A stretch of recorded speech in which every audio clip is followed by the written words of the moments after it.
Time for a Man in Gray book review. The Great Gatsby, the graphic novel by F. Scott Fitzgerald, adapted by Fred Fordham, and illustrated by Aya Morton, was published by Scribner, Gatsby's original publisher, in 2020. It's 208 pages.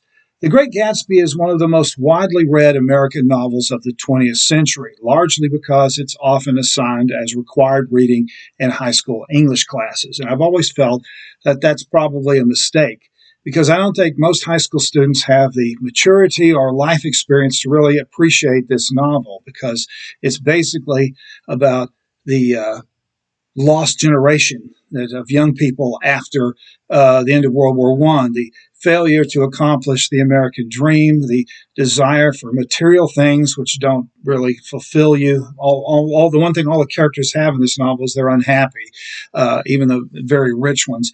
And it also deals with some of the major issues of the 1920s, the rise of feminism, the backlash against immigrants and racists following World War I, and various other topics that I don't think really sink into high school students. Nevertheless, if high school students weren't assigned The Great Gatsby, many of them would probably never read the book at all. So I suppose that's one good thing about it. This adaptation, this graphic novel adaptation, is not really a replacement for the novel. It's more of an addendum or an addition to it. If you're already a fan of Gatsby, you'll certainly enjoy this book. But if you're a high school student and you're having to read Gatsby for your class, I would not recommend reading this instead of the actual novel, because it simply leaves out too much stuff. The whole point of Gatsby is not so much the plot. It's not really a plot-driven novel. It's more about the descriptions, the beautiful language that Fitzgerald creates for this book, and this world of the super rich that he portrays in such a sharp, questioning way. What Fordham does is he follows the basic plot of the novel, but he cuts out most of Fitzgerald's poetic descriptions of the parties and the traveling through New York and the descriptions of the characters. Instead, those are replaced with some really nice pastel drawings by Aya Morton. The scenes in Gatsby's mansion, with all the elaborate decorations and all the party people, those are particularly nice. One of the problems, though, with using pastel instead of some other technique is the faces come off as rather bland and colorless. They're not very expressive, and I think that's a major drawback to this graphic novel. Is the characters all kind of have interchangeable faces, and they don't really.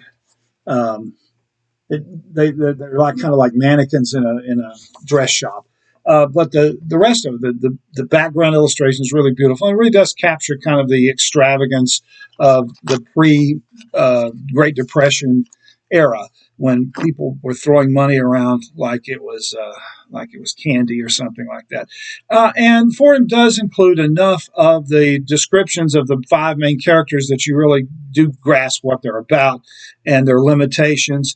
There's, of course, Jay Gatsby, the title character, who's this bootlegger who's created this fictional persona of an upper-class man.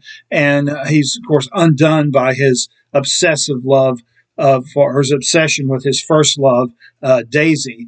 And then there's Tom Buchanan, the millionaire, who's a blowhard, racist, and hypocrite.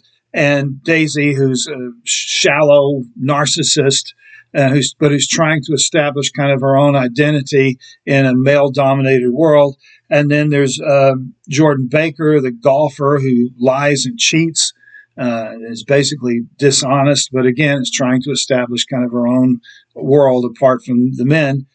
And then there's Nick Carraway, the narrator, who's the only real moral character in the book. He is repulsed by the terrible behavior of these rich people and their awful attitudes, but at the same time, he's strangely attracted to them, and he can't really break himself away from all these horrible people until it's really too late.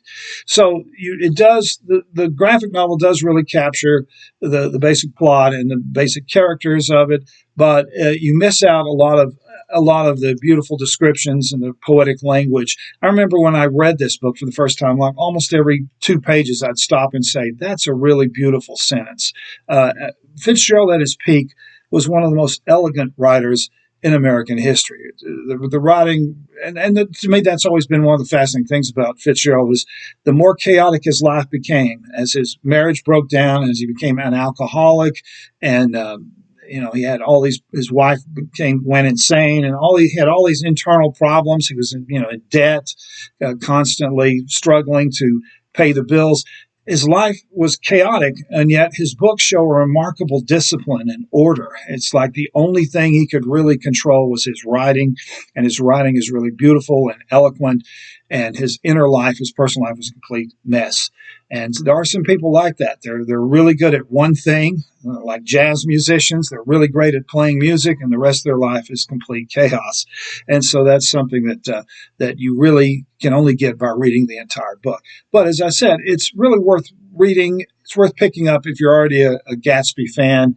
And the illustrations, I think, are nice, although, again, the facial expressions, I think, were kind of bland. But it's a great way to kind of reacquaint yourself with one of the great novels and one of the great writers of American fiction in the 20th century. The book is The Great Gatsby, the graphic novel.